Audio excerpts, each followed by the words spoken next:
we'll go Itauma versus Wardley. I would love to see this. The one thing we haven't seen from Itauma is him get cracked. Now, look, we're seeing him fight Dillian Whyte, but I don't expect Dillian Whyte to provide many troubles for someone like Itauma. I think Itauma is just too fast. I think he'll be able to get him out of there pretty quick. I don't expect him to get cracked with Dillian Whyte. And if he does, fair enough. But the one thing we haven't seen from Itauma yet is how he reacts when he gets cracked with a really good shot. How does he react? And I think Wardley would provide that. We saw it against Honey. Wardley could be losing every round of the fight, crack you with that shot, and it's over. And how does Itauma respond when he gets cracked with that shot? It's a question I really want to know. Now, there's no guarantee Wardley will provide that either. We saw what Justice Honey was able to do to Wardley. And I tell you now, if that's Itauma cracking you with those shots that Honey was, good night.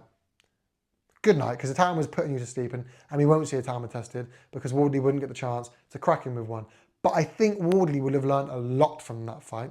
I think Wardley would have learned a lot from that fight. And if Wardley's learned a lot from that fight, how does Itauma respond when Wardley cracks him with one? But also, more on that, they're both in the same gym.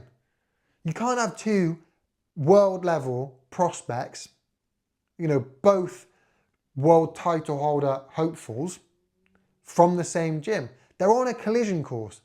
One of them needs to leave the stable. You know what I mean? One of them needs to leave town. And the loser leaves town.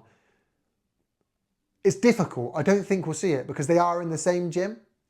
So how are you going to do that? But winner stays at the gym. Do you know what I mean?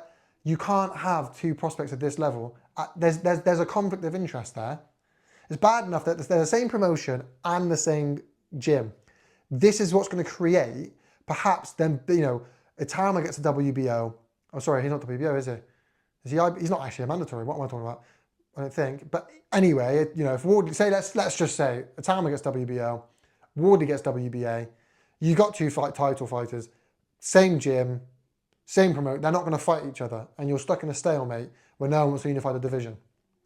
No one wants to see that. Get it on, get them fighting. Itauma versus Wardley.